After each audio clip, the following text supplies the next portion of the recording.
샬롬. 오늘도 하나님 말씀 앞에 나오신 여러분 환영합니다. 우리 함께 기도하겠습니다. 하나님, 오늘도 우리에게 귀한 하나님 말씀 허락해 주시니 감사합니다. 이 말씀이 우리 심령 가운데 용기를 허락하게 하여 주시고 기쁨을 누리게 하여 주시고 오늘도 살아갈 수 있는 삶의 소망과 용기를 얻을 수 있도록 오늘 말씀 가운데 역사하여 주시옵소서. 이 모든 말씀 예수님의 이름으로 기도했습니다. 아멘. 오늘 함께 살펴볼 말씀은 예레미야서 40장 7절에서 16절까지입니다.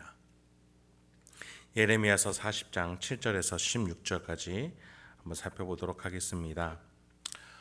이제 드디어 예루살렘에는 2년간의 바벨론 포위와 또 전쟁의 참혹과 또 포로로 끌려갔던 백성들의 많은 사건 사고가 끝나고 평화가 찾아왔습니다.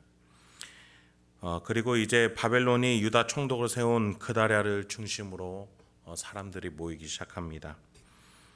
폐허가 된 예루살렘의 북쪽으로 12km에 위치한 미스바라는 곳에 그다랴가 거처가 있었는데 그 중심으로 사람들이 모이기 시작합니다. 7절 8절입니다.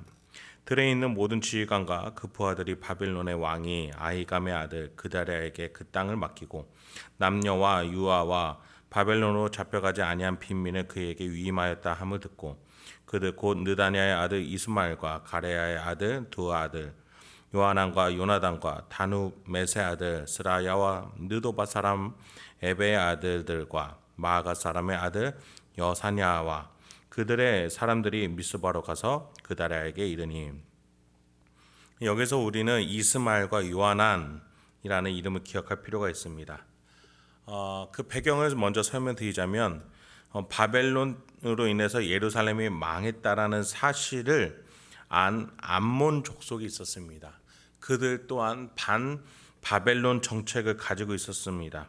그래서 바벨론이 총독으로 세운 그다랴를 암몬 족속도 두려워했던 것이 사실입니다.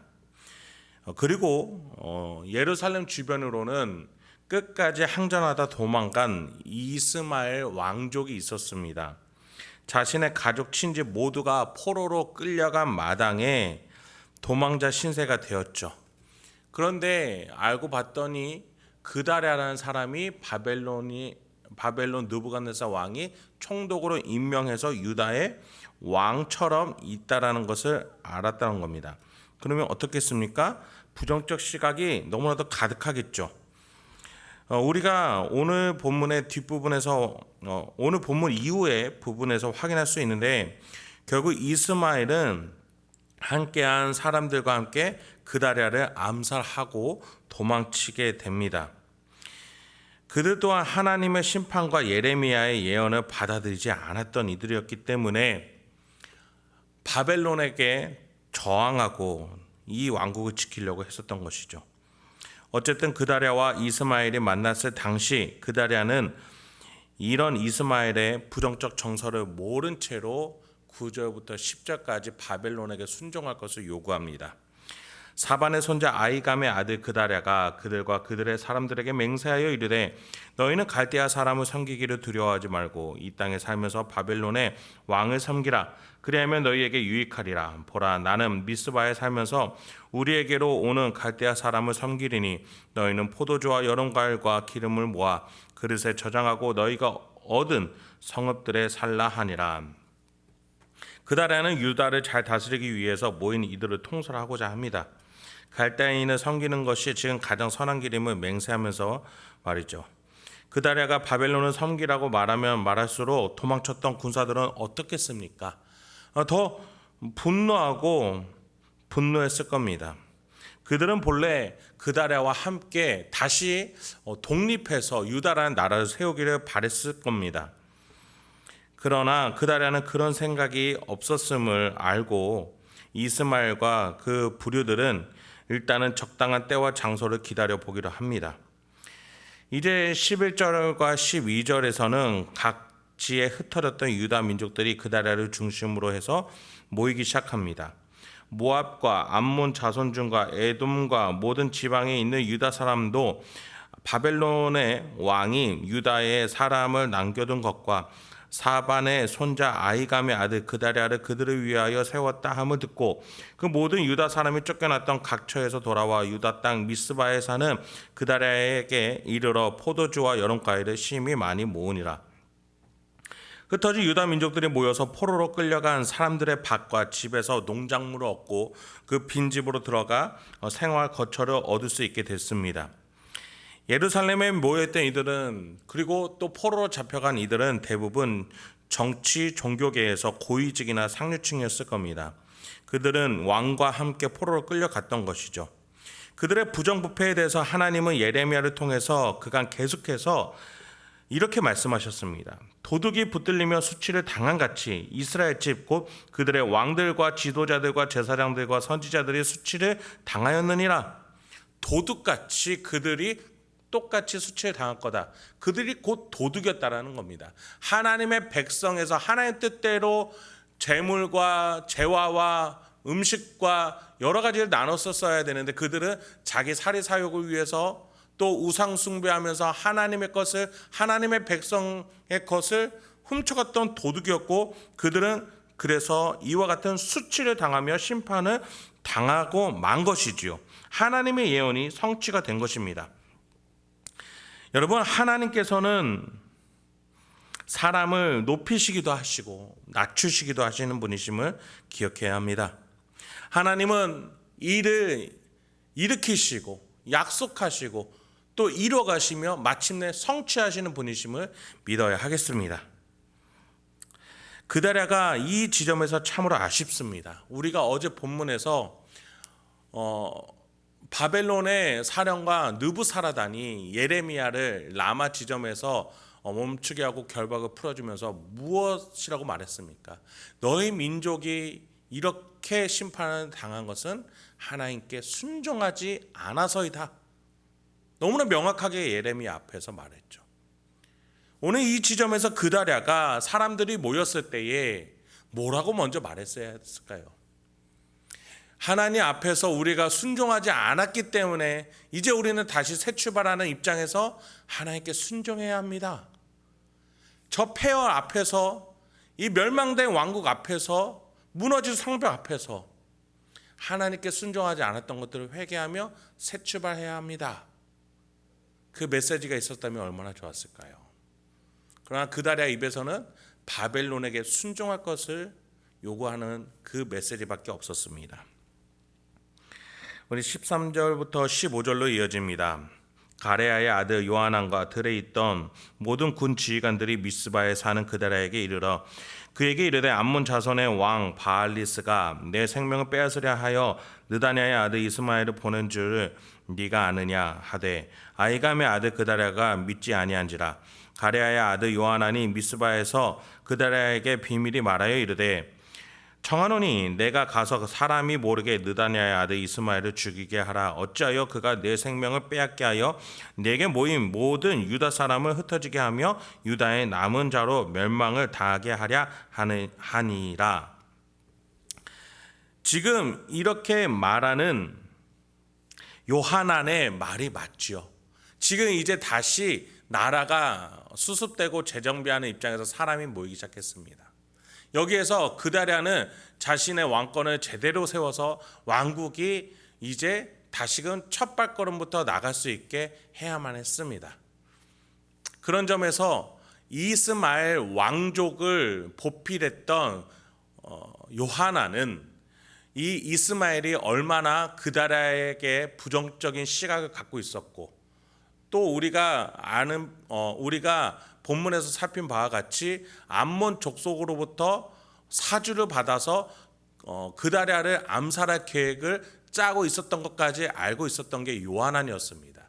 그것을 세세하게 근거를 가지고 그다랴에게 설명을 해줬지만 그다랴는 이것을 받아들이지 않게 되는 것이죠. 왜 이렇게 그다랴는 중요한 순간에 지혜 없이 이 제안을 받아들이지 못했던 겁니까? 16절에서 우리 한번 읽어보도록 하겠습니다.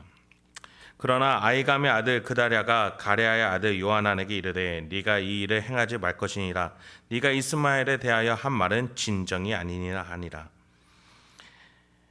우리가 후에 알게 되겠지만 사실 요하난은 하나님의 메시지를 순종하는 마음으로 그다랴가 바벨론을 섬기는 것을 찬성하며 또 이스마엘의 암살 시도를 알린 것은 아니었습니다. 왜냐하면 그 또한 하나님의 메시지가 주어졌을 때 그것을 무시하는 처사를 보였기 때문입니다. 하나님의 나라가 세워지는 데 있어서 정말 필요한 것은 평소의 신앙과 평소의 하나님과 교제였어야만 합니다. 그다랴는 그런 지점에 있어서 하나님의 보호를 못 받아 그 이후에 죽음을 당하게 됩니다. 그리고 그 죽음의 사건을 시작한 이스마엘은 바벨론이 두려워서 그다랴를 살해한 후에 도망을 가게 됩니다. 이제 그다랴가 죽고 이스마엘도 떠나갔으니 남은 요하난은 사람들을 데리고 애굽으로 가고자 합니다. 나중에 알겠지만 그 속에서 요하난은 애굽에서 우상 숭배를 다시 하면서 하나님께 지탄을 받게 됩니다.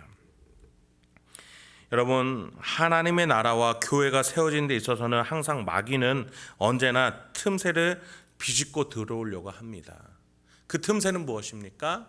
하나님과의 관계가 없고 하나님의 말씀을 순종하지 않는 자들을 통해서 그러한 일이 일어납니다. 사단 마귀 권세는 하나님의 나라와 교회가 세워지지 않기를, 하나님과의 관계가 더 넓어지지 않기를 바라며 그 불순종의 아들들은 공격하고 또 공격합니다.